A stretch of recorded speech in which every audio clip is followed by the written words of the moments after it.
ರಾಜ್ಯದಲ್ಲಿ ಕಳೆದ 2 ದಿನಗಳಿಂದ ಕರ್ನಾಟಕದಲ್ಲಿ ಸಾಧಾರಣ ಮಳೆಯಾಗುತ್ತಿದೆ. ನಿನ್ನೆ ರಾಜ್ಯದ ಹೆಚ್ಚಿನ ಭಾಗಗಳಲ್ಲಿ ಹೆಚ್ಚಿನ ಮಳೆಯಾಗಲಿಲ್ಲ. ಕೆಲವು ಭಾಗಗಳಲ್ಲಿ ಚದುರಿದಂತೆ ಮಳೆ ಸುರಿದಿದೆ. ಕ್ರಮೇಣ ಶಾಖವು ಮತ್ತೆ ಹೆಚ್ಚಾಗುತ್ತಿದೆ.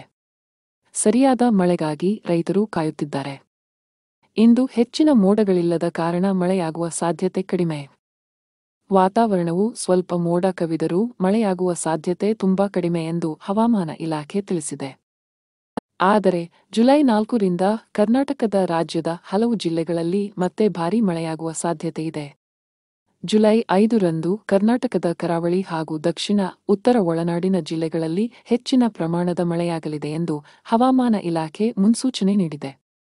ರಾಜ್ಯದ ಕರಾವಳಿ ಭಾಗದ 3 ಜಿಲ್ಲೆಗಳಲ್ಲಿ ಧಾರಾಕಾರ ಮಳೆ ಇಂದು ಕೂಡ ಮುಂದುವರಿಯಲಿದೆ. ಕರಾವಳಿ ಕರ್ನಾಟಕದಲ್ಲಿ ಧಾರಾಕಾರ ಮಳೆ ಇರುವ ಕಾರಣ ಯೆಲ್ಲೋ ಅಲರ್ಟ್ ಘೋಷಿಸಿರುವ ಹವಾಮಾನ ಇಲಾಖೆ ಉಳಿದ ಜಿಲ್ಲೆಗಳಲ್ಲಿ ಹಲವೆಡೆ ಸಾಧಾರಣ ಮಳೆ ಬೀಳಲಿದೆ ಎಂದು ಮಳೆ ಮುನ್ಸೂಚನೆ ವರದಿಯಲ್ಲಿ ತಿಳಿಸಿದೆ. ಇನ್ನುಳಿದಂತೆ ಉತ್ತರ ಒಳನಾಡಿನಲ್ಲಿ ಯಾವುದೇ ಮುನ್ನೆಚ್ಚರಿಕೆಗಳಿಲ್ಲ. ಬಾಗಲಕೋಟೆ, ಬೆಳಗಾವಿ, ಬೀದರ್, ಧಾರವಾಡ, ಗದಗ, ಹಾವೇರಿ, ಕಲಬುರಗಿ, ಕೊಪ್ಪಳ, ರಾಯಚೂರು, ವಿಜಯಪುರ, ಯಾದಗಿರಿ ಜಿಲ್ಲೆಗಳಲ್ಲಿ ಸಾಧಾರಣ ಮಳೆಯಾಗಲಿದೆ ಎಂದು ಹವಾಮಾನ ವರದಿ ಹೇಳಿದೆ. ದಕ್ಷಿಣ ಒಳನಾಡಿನಲ್ಲಿ ಚಿಕ್ಕಮಗಳೂರು, ಕೊಡಗು, ಶಿವಮೊಗ್ಗ, ವಿಜಯನಗರ, ತುಮಕೂರು, ರಾಮನಗರ, ಮೈಸೂರು, ಮಂಡ್ಯ, ಕೋಲಾರ, ಹಾಸನ, ದಾವಣಗೆರೆ, ಚಿತ್ರದುರ್ಗ, ಚಿಕ್ಕಬಳ್ಳಾಪುರ, ಚಾಮರಾಜನಗರ, ಬೆಂಗಳೂರು ನಗರ, ಬೆಂಗಳೂರು ಗ್ರಾಮಾಂತರ, ಬಳ್ಳಾರಿ ಜಿಲ್ಲೆಗಳಲ್ಲಿ ವ್ಯಾಪಕ ಮಳೆಯಾಗಲಿದೆ.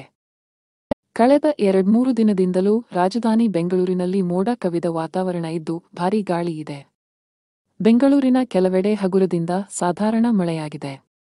ಇಂದಿನಿಂದ ಜುಲೈ 5ರವರೆಗೆ ಮಳೆಯಾಗಲಿದೆ ಎಂದು ಹವಾಮಾನ ಇಲಾಖೆ ತಿಳಿಸಿದೆ.